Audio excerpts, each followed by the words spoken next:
Earlier this season, star linebacker for Cocke County Ben Watts was forced to step away from the game of football after suffering multiple concussions. But as Frank DeLuca tells us, he's still found a way to stay involved in the game.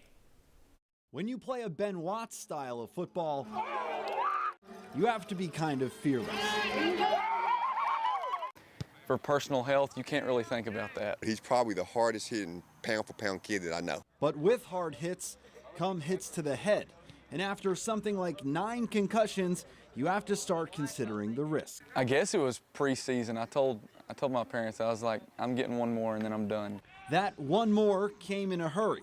The opening kickoff of Cocke County's Week 3 matchup against Heritage. Ben said this concussion was worse than all the other ones combined, and his playing career was over. I love this sport. I played it for 10 years, but having it all taken away in one game like that, it's very hard.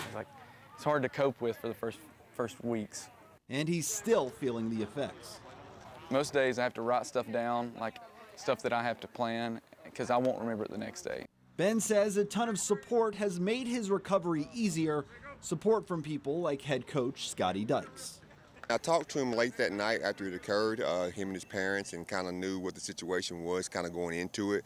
Just told Ben that we loved him and anything he needed to do, we wanted to still be a part of the team. But even Ben wasn't ready for just how closely he'd still be a part of this team. That Saturday, Coach Dykes had texted me early in the morning, and he said, if you need anything, let me know, and we'll have you a coaching polo when you get back. So at that point, I was like, what?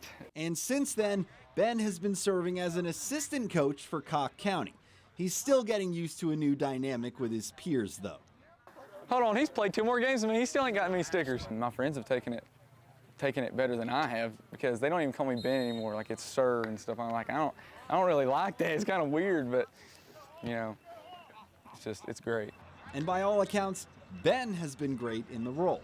He's coaching like he's been coaching for 10 years right now. I mean, he's, like I said, giving guys advice, just doing things, helping them in drills with Coach Keller and the linebackers, and just doing things, giving those tips like he's supposed to do. Listen, you can't be scared of them if you don't know what they look like. And Ben's presence coaching on the field has made it a little easier to cope with the fact that he won't be playing on it anymore. I told my mom at the end of it that I cried all my tears on Friday. Like, I haven't cried a single time after, and I'm more focused on helping my team now. So bring awareness to don't lead with your head. Y'all know better. Don't let Baylor get hurt. In Newport, I'm Frank DeLuca. Watts said he is happy that he doesn't have to do the conditioning part of football anymore, and he has committed to coaching once again in his senior season next year. Back to you, John.